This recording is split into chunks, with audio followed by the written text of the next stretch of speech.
चलो आगे फिर आ जाए एब्डोमेन पेन में। एब्डोमेन में पेन के कोऑर्डिनेट पता ही है सबको। ठीक है, चलो ये क्या है? Hide hypochondrium, left hypochondrium,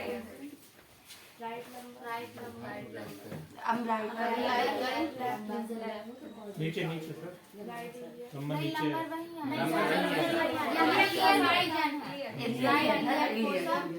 right इलियोफोसा और हाइपो एपिगैस्ट्रिक हाइपोगैस्ट्रियम। और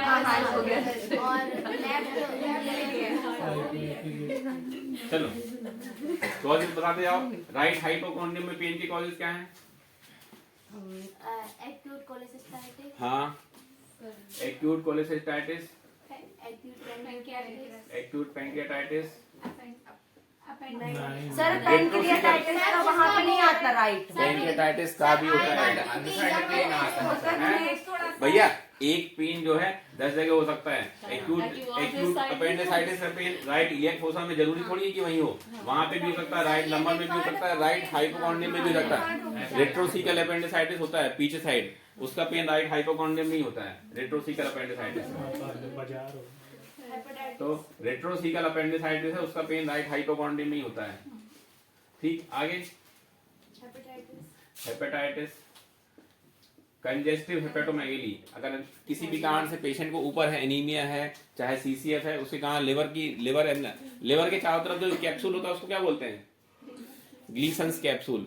तो लिवर जो है, लिवर कभी भी लिवर जो है इंटरनल ऑर्गन, हमेशा बॉडी के पेन इनसेंसिटिव होते हैं, उनको कुछ होता नहीं। लिवर में एब्सेस हो जाए तो कुछ पेन थोड़ी होता है। लिवर के बाद पीछे जो कैप्सूल होता है वो कैप्सूल पेन सेंसिटिव होता है। तो कैप्सूल किसी भी कारण से अगर खिंचेगा तो उससे कारण पेन होगा। तो खिंचेगा काहे से? हेपेटोमेगेली हो रही है, कंजेस्टिव हेपेटोमेगेली, उससे खिंच सकता है। ठीक है, और यहाँ के बाइल के तो बताओ। बाइल है, बाइल डक्ट है, कोलेडोकोलिथियासिस, कोलेलिथियासिस हो गई, कोलेडोकोलिथियासिस हो गई। फिर कोलेडोको मतलब डक्ट का है ना, बाइल डक्ट में स्टोन है। और मास हो गया, मास में पेन हो सकता है, वही खींचने के कारण पेन हो सकता है, डल एकिंग टाइप से। एक्यूट पेन इन्हीं के कारण होगा। ठीक, और कुछ है? राइट प्लूरल इफ्यूजन से होगा। राइट प्लूरल इफ्यूजन के कारण भी यहाँ से प्लूरिसी होगी, राइट प्लूरल इफ्यूजन में भी पेन होगा। और मसल स्पार, यहाँ पे राइट में लोअर क्वाड्रेंट में रिस्ट फ्रैक्चर है, उससे कहाँ होगा? यहाँ की कोई मसल स्पाज़म होगा तो होगा। ठीक है, चलो हो गए। एपिगैस्ट्रिक के कॉजेज बताओ। इस तरफ के थोड़े सबसे मोस्ट कॉमन कॉज क्या है? Acute gastritis most common, acute pancreatitis second most common, और कार्डियक, एक्यूट एमआई। ठीक, और gastric ulcer, ulcer, acute gastritis और अल्सर होगा उसी में। ठीक, आगे हेपेट लिवर का पेन वो तो गया। आगे लीवर के भी आ जाएंगे सर। लिवर के तो नहीं आएंगे, ये बिलियरी ट्रैक्ट के आ सकते हैं, जो अपनी बाइल है, बाइल डक्ट में स्टोन है, कोलोडोकोलिथियासिस या सिस्टाइटिस हो सकती है, कोलोडोकोलिथियासिस वाली पेन। और पेन ऑफ डायबिटिक कीटोएसिडोसिस, और पेन डायबिटिक कीटोएसिडोसिस का भी यही होगा। और परफोरेशन पेरिटोनाइटिस, उसका पेन भी यही होगा। सब एक्यूट इंटेस्टाइनल ऑब्स्ट्रक्शन, उसका पेन भी यही होगा। जहाँ पे भी ऑब्स्ट्रक्शन होता है ना तो गैस ऊपर आती है, तो सब acute intestinal obstruction, perforation peritonitis, diabetic ketoacidosis. ऐसे तो फिर सिकल सेल में भी होगा। सिकल सेल में एपिगैस्ट्रिक पेन बहुत कम होता है, वो तो बोन में पेन होते हैं। ठीक, लेफ्ट में बताओ, लेफ्ट हाइपोकॉन्ड्रियम के पेन की मोस्ट कॉमन कॉज स्प्लीनोमेगाली से पेन नहीं होता है, स्प्लीनिक इन्फार्क्ट से होता है। स्प्लीनिक इन्फार्क्ट हो रहा है, स्प्लीन में कहीं थक्का जम गया है, इन्फार्क्ट हो गया। ज्यादातर केस में कब होता है? ये सिकल सेल डिसीज में। सिकल सेल डिसीज में स्प्लीनिक इन्फार्क्ट होता है। ठीक है, इन्फार्क्ट में बहुत पेन होता है सीवियर। और left pleural effusion, muscle spasm, ribs fracture यहाँ के, है ना। और क्या था सर? सूडो पैंक्रियाटिक सिस्ट का। सूडो पैंक्रियाटिक सिस्ट में पेन तो नहीं होता है, लेकिन अगर कहीं से वो रप्चर हो गई, रप्चर या फिर इन्फेक्टेड हो गई, इन्फेक्टेड सूडोपैंक्रियाटिक सिस्ट, ठीक। और कुछ है नहीं। रीनल स्टोन का पेन, यहाँ पे भी स्टोन का पेन भी यहाँ ऊपर हो सकता है, राइट, ये लेफ्ट रीनल कोलिक, ठीक है, हो गए। अम्बाइकस का बताओ। Gastritis, colitis. अम्बाइकस जो पेन है सबसे लेवल डिस्टेंस सबसे कहना चाहिए कि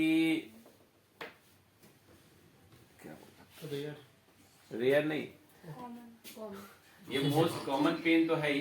कॉमन पेन के अलावा ये अपने लिए बहुत रिलीविंग फैक्टर होता है। अगर पेशेंट को अम्लाइकस के चारों ओर पेन हो रहा है, पेरी अम्लाइकल पेन हो रहा है, मतलब ज्यादातर पेशेंट फालतू होगा, ठीक कुछ नहीं है। क्योंकि अम्लाइकस के पास ज्यादा कुछ होता नहीं है, ज्यादा कोई भी सीरियस चीज नहीं होती है। अगर पेशेंट को पेरी अम्लाइकल पेन हो रहा है, मतलब या तो वो गैस्ट्राइटिस या फिर उसको गैस्ट्रोएंटेराइटिस, इसी टाइप का पेन होगा। इसके आजू बाजू कोई भी ऐसा ऑर्गन नहीं होता जो कि लाइफ थ्रेटनिंग पेन हो या फिर कोई एक्यूट इमरजेंसी हो। तो ये patient usually irritable bowel syndrome और गैस्ट्रोएंटेराइटिस, कोलाइटिस, इसी टाइप के होंगे। गैस्ट्राइटिस सबसे तो पेरी अम्लाइकल पेन हो रहा है, मतलब कि सबसे ज्यादा केसेस में जो नॉन स्पेसिफिक पेन होते हैं वो यही होते हैं और ज्यादातर कोई एक एक्यूट इमरजेंसी नहीं होती है। लेफ्ट लंबर के पेन बताओ। रीनल कोलिक पेन सबसे कॉमन, और बताओ। इसके अलावा यहाँ पे हो सकते हैं, एक मीकल्स डायवर्टिकुलाइटिस होती है। मीकल्स डायवर्टिकुलम का पेन जो होता है, मीकल्स डायवर्टिकुलाइटिस जैसे अपेंडिक्स होता है ना, एक ऐसी अपेंडिक्स के जैसे एक और वेस्टिजियल ऑर्गन होता है, उसको मीकल्स डायवर्टिकुलम बोलते हैं। अगर उसमें इन्फ्लामेशन होता है वो भी उसका पेन अपेंडिसाइटिस के जैसा होता है। उसके लिए भी अब ट्रीटमेंट उसको ऑपरेटिव ही करना रहता है, तो एक्यूट सीवियर पेन हो सकता है, ठीक है। इसके अलावा यहाँ पे कौन से पेन हो सकते हैं, जो गायनेक जो है वो भी कई बार हो सकते हैं। लेफ्ट ओवेरियन सिस्ट या फिर हेमरेजिक सिस्ट, और कई बार यहाँ पे जो टॉर्सन ऑफ ओवरी है, ओवेरियन टॉर्सन ऑफ ओवरी की पेन हो सकते हैं यहाँ पे,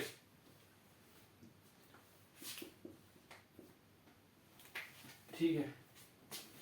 सेम राइट में जाएगा। सेम यही ऐड हो जाएंगे, राइट रीनल कोलिक हो जाएंगे, मीकल डायवर्टिकुलर। राइट में अलग से क्या बढ़ जाएगा, एक्यूट अपेंडिसाइटिस, ये अलग से बढ़ जाएगा पेन। बाकी तो रीनल कोलिक सेम रहेगा, मीकल डायवर्टिकुलम नहीं आएगा।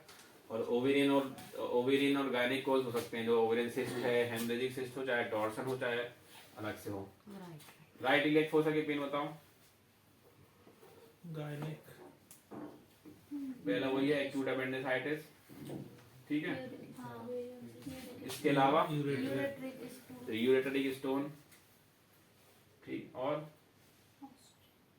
एक्टोपिक का पेन भी यही है। एक्टोपिक रप्चर हो सकता है। गायनिक कॉज हो सकते हैं एक्टोपिक रप्चर, जो ओवरी और फैलोपियन ट्यूब के, या फिर फाइब्रॉइड भी हो सकता है। यहाँ गायनिक की कॉजेज ज्यादा हो जाएंगे। हाइपोगैस्ट्रिक में तो सब जो कॉजेज हैं, या तो आपको कहाँ यहाँ पे क्या होता है, यूरिनरी ब्लैडर होता है और यूट्रस होता है। तो यूरिनरी ब्लैडर से रिलेटेड जितने भी दिक्कत हैं, या तो यहाँ पे यूरिनरी ब्लैडर का स्टोन हो, या फिर सिस्टाइटिस हो गया हो, या फिर उसका भी मिलेगा सर मेल में, टेस्टिस रिलेटेड। मेल में, हाँ मेल में अपने उसके रिलेटेड मिलेंगे। और काइटिस हैं, और काइटिस का पेन। एपिडिडमा और गाइटिस, हाँ बोल टॉर्शन मिलेगा उसमें। टेस्टिकुलर टॉर्सन का पेन तो खैर नीचे ही हो जाएगा टेस्टिकुलर। अगर जो बेसिकली जब एग्जामिनेशन रहता है ना, एग्जामिनेशन में आपको कभी भी एब्डोमिनल का एग्जामिनेशन करते हो तो हमेशा उसमें रहता है कि आपको जेनाइटल ऑर्गन का एग्जामिनेशन मैंडेटरी रहता है, ठीक है। यहाँ पे दोनों साइड आपको वो भी हो सकते हैं, हर्नियल, अगर हर्नियल साइड देखनी रहती है, इंग्वाइनल हर्निया के साइड्स हैं, यहाँ पे टेस्टिस दोनों देखने जरूरी है, ठीक है, कि वहाँ कोई एबनॉर्मेलिटी तो नहीं हो रही है, ठीक है। कॉमन कॉजेज सबको पता चल गए, रीजन पता चल गया ना, सबसे पूछ जाएंगे एग्जामिनेशन में यहाँ पर।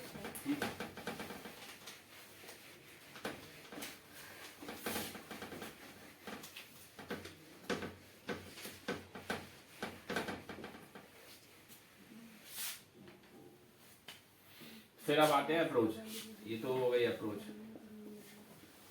कॉजेज पता चल गया, जब तक आपको कॉज नहीं पता करेंगे तब तक आप अप्रोच नहीं बता सकते। अप्रोच में क्या है, आपके पास पेशेंट आ रहा है एक्यूट एब्डोमेन पेन का, एक्यूट एब्डोमेन पेन को आप कैसे इवेल्यूट करते हो? एक्यूट एब्डोमेन पेन के कॉजेज में सबसे पहला आप उसको हिस्ट्री लोगे। हिस्ट्री में क्या क्या देखना जरूरी है?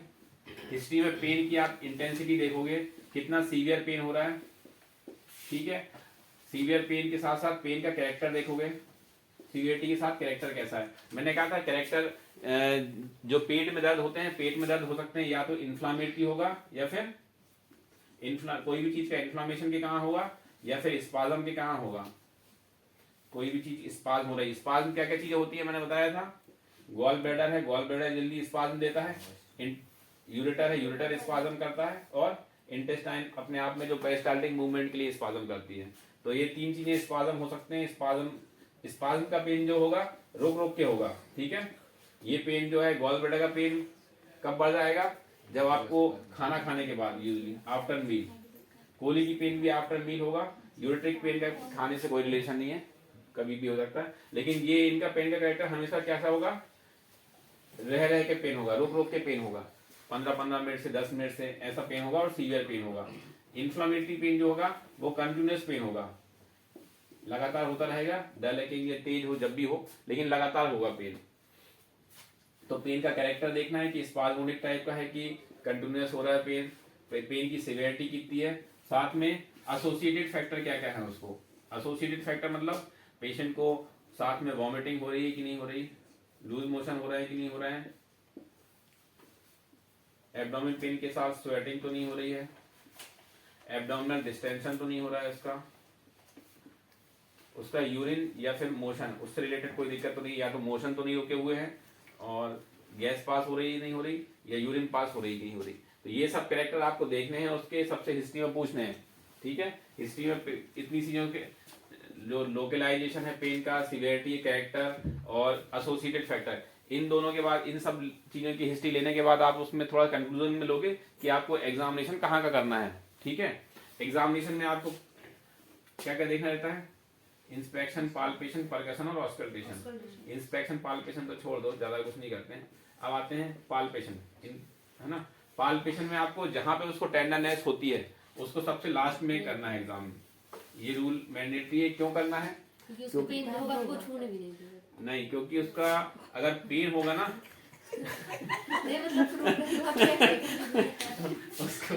उसको जहाँ पे जैसे राइट हाइपोकॉन्ड्रियल में पेन है ना, आपने पहले राइट हाइपोकॉन्ड्रियल में दबा दिया ना, तो वो क्या है, गार्ड कर लेगा, गार्डिंग हो जाएगी, तो बाकी जगह आप एग्जामिन कर ही नहीं पाओगे। एक बार गार्डिंग हो जाती है तो गार्डिंग हो जाएगी तो बाकी जगह अच्छे से एग्जामिन नहीं करेगा, उसका पेन रिलैक्स ही नहीं रहेगा।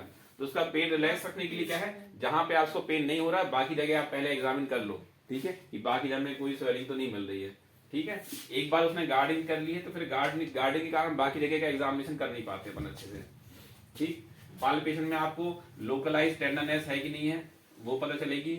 इन सब चीजों में अगर कोली की पेन होगा और इन सब का जो स्पाज्मोनिक पेन है उसमें टेंडरनेस नहीं मिलेगी, इन्फ्लामेटरी पेन में सीवियर टेंडरनेस मिलेगी, ठीक है। एक होता है रीबाउंड टेंडरनेस। रीबाउंड टेंडरनेस क्या होती है? आप दबाते हो, दबाते में दर्द नहीं होगा, जब आप जैसे ही इसको छोड़ोगे तब उसमें पेन होगा। यूजली रेट्रोसिकल अपेंडिसाइटिस मतलब जो पीछे साइड अपेंडिक्स होता है ना, उनमें ये रीबाउंड टेंडरनेस बहुत ज्यादा मिलती है, ठीक। पाल्पेशन में आपको लिवर देखना है, स्प्लीन देखना है कि लिवर और स्प्लीन है या नहीं है, ठीक है। लिवर स्प्लीन का एग्जामिनेशन हम बता चुके हैं कि कैसे करते हैं। यूजली दोनों का एग्जामिनेशन राइट इलियक फोसा से चालू होता है, ठीक है। पेशेंट लेटा हुआ है, उसके राइट साइड में खड़े होना है, राइट इलियक फोसा से आपको ऊपर की तरफ जाना है लिवर देखने के लिए, इस तरफ जाना है लेफ्ट की साइड स्प्लीन देखने के लिए। एक एक जैसे जैसे पेशेंट सांस लेता है वैसे वैसे उसको डीप ब्रीदिंग के साथ साथ आप एक एक इंच हाथ आगे बढ़ाते जाइए, जैसे ही उसकी बॉर्डर फील होती है तब देखना रहता है कि लिवर या स्प्लीन बड़े हुए हैं नहीं हुए, बड़े हुए हैं। ये तो क्लिनिकल देख के समझ में आएगा, ऐसे थ्योरेटिकल समझ में नहीं आएगा। तो लिवर और स्प्लीन देखना है कि पाल्पेबल है या नहीं है, ठीक। पाल्पेशन में कहीं लोकलाइज टेंडरनेस है कि नहीं है वो आपको नोटिस करना है। और फिर आते हैं काय में बॉवेल साउंड है या नहीं है। बॉवेल साउंड सबके चुनना ही है। अगर कोई भी पेशेंट एक्यूट एब्डोमेन का आ रहा है उसके बॉवेल साउंड सुनना बहुत जरूरी है, ठीक है।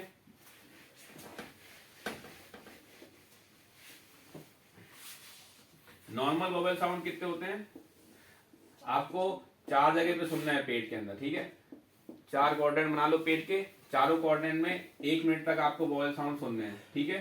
चारों क्वाड्रेंट में 1-1 मिनट तक सुनना है, 1-1 मिनट तक सुन के उसका एवरेज निकालना है। नॉर्मल एवरेज जो आता है 6 to 8 पर मिनट आता है। वोवेल साउंड क्यों आते हैं? जो इंटेस्टाइन की पेरिस्टाल्टिक मूवमेंट है उसके कारण, ठीक है? तो नॉर्मल पेरिस्टाल्टिक जो होती है ड्यूडेनम से लेके जेजुनम, इलियम, फिर कोलन, जो लार्ज इंटेस्टाइन है, सबकी जो है जो पेरिस्टाल्टिक की जो मूवमेंट है अलग अलग होते हैं।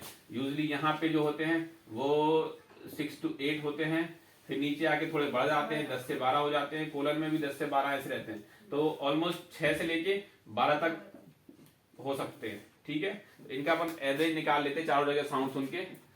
1 मिनट तक सुनना है, कितने साउंड आ रहे हैं वो देखना है। 6 to 8 नॉर्मल है, अगर इससे कम आ रही है तो डिक्रीज है पेरिस्टाल्टिक, इससे ज्यादा आ रही तो इंक्रीज, और एब्सेंट है तो एब्सेंट। एब्सेंट कहाँ में रहेंगे? पेशेंट को अगर परफोरेशन हो गया है तो एब्सेंट होंगे, पहला परफोरेशन में एब्सेंट होंगे। दूसरा after spinal anaesthesia, spinal anaesthesia के बाद एब्सेंट हो जाएंगे साउंड, ठीक है? आप साउंड सुनते हो कि नहीं उसके बाद? जब पेशेंट को, आपको कोई भी ऑपरेशन होता है पोस्ट ऑप पेशेंट को क्या बोलते हो? साउंड सुनते हो उसके बाद ही बोलते हो कि चाय दे सकते हैं कि नहीं? तो सुन, कितने लोगों ने सुने हैं?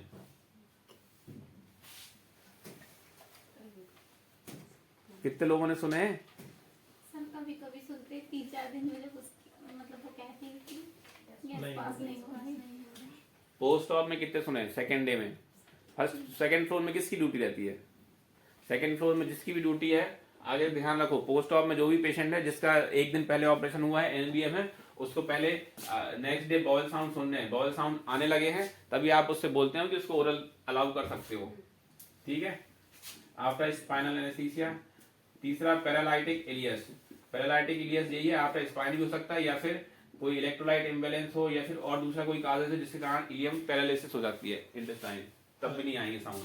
चौथा लॉन्ग टर्म ऑब्स्ट्रक्शन। अगर कोई पेशेंट को ऑब्स्ट्रक्शन हुआ है, अगर ऑब्स्ट्रक्शन इनिशियली तो ऑब्स्ट्रक्शन में बॉयल साउंड बढ़े हुए रहते हैं, लेकिन लंबे समय तक ऑब्स्ट्रक्शन में जाने के बाद उसको बॉयल साउंड एब्सेंट हो जाते हैं, ठीक? तो ये 4 चीजों में बॉयल साउंड एब्सेंट मिलेंगे। बढ़े हुए मिल जाएंगे काय में? कोई पेशेंट को एक्यूट इंटेस्टाइनल ऑब्स्ट्रक्शन हो या एक्यूट गैस्ट्रोएंटेराइटिस हो, कोलाइटिस हो, इन सब चीजों में बढ़े हुए मिल जाएंगे आपको साउंड। एक्यूट इंटेस्टाइनल ऑब्स्ट्रक्शन में बहुत ज्यादा तेज बढ़े हुए रहेंगे, ठीक है? इंटेस्टाइन बाकी इन्फ्लेमेशन की जगह। तो वोवेल साउंड का सिग्निफिकेंस क्या है? वोवेल साउंड का सिग्निफिकेंस ये है कि अगर वोवेल साउंड नॉर्मल आ रहे हैं, पेशेंट को परसिस्टेंट पेन आ रहा है, तो आपको ये क्लियर हो जाता है कि पेशेंट की पैथोलॉजी इंटेस्टाइन से रिलेटेड है नहीं है, इंटेस्टाइन की है कि और दूसरे कॉर्नर की है। अगर वोवेल साउंड बढ़े हुए आ रहे हैं या फिर एब्सेंट है, तो आपको एक क्लू मिल जाएगा कि आपका जो पैथोलॉजी है वो कहीं ना कहीं से इंटेस्टाइन से रिलेटेड है, तो आप उसके अकॉर्डिंगली इन्वेस्टिगेट कराओगे उसको, ठीक है? तो आपको हिस्ट्री और एग्जामिनेशन ये हो गया। हिस्ट्री और एग्जामिनेशन के बाद आपको एक प्रोविजनल डायग्नोसिस बनानी है कि आपको पेशेंट को क्या है, पैथोलॉजी कहाँ की है। एब्डोमेन की है तो एब्डोमेन के अंदर कहाँ की है, उसके हिसाब से आगे आप उसको इनिशियल इन्वेस्टिगेट करोगे। एक रूल ऑफ थंब होता है, रूल ऑफ थंब ये है कि पेशेंट को कोई भी एक्यूट एब्डोमेन की इमरजेंसी है, एक्यूट एब्डोमेन जो होता है ना, सीवियर एक्यूट इमरजेंसी होती है। ये कॉजेज क्या क्या होते हैं इसके? पहला तो परफोरेशन पेरिटोनाइटिस, दूसरा एक्यूट इंटेस्टाइनल ऑब्स्ट्रक्शन, तीसरा एक्यूट पैंक्रियाटाइटिस, चौथा एक्यूट अपेंडिसाइटिस, पांचवा एक्यूट कोलेसिस्टाइटिस। उसके अलावा कुछ रेयर कॉजेज होते हैं, एक्यूट मीजेंट्रिक इस्चीमिया, मतलब जो मीजेंट्री जो होती है ना, मीजेंट्री की ब्लड सप्लाई एकदम से रुक जाती है, एक्यूट मीजेंट्रिक इस्चीमिया। फिर मीकल्स डायवर्टिकुलाइटिस,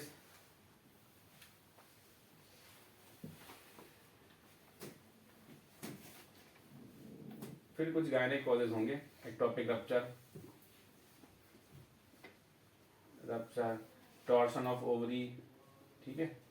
ये एक्यूट एब्डोमेन होते हैं, एक्यूट एब्डोमिनल इमरजेंसी। इसमें आपको इनिशियल अगर आपने कुछ ना कुछ नहीं किया तो पेशेंट की जान भी जा सकती है।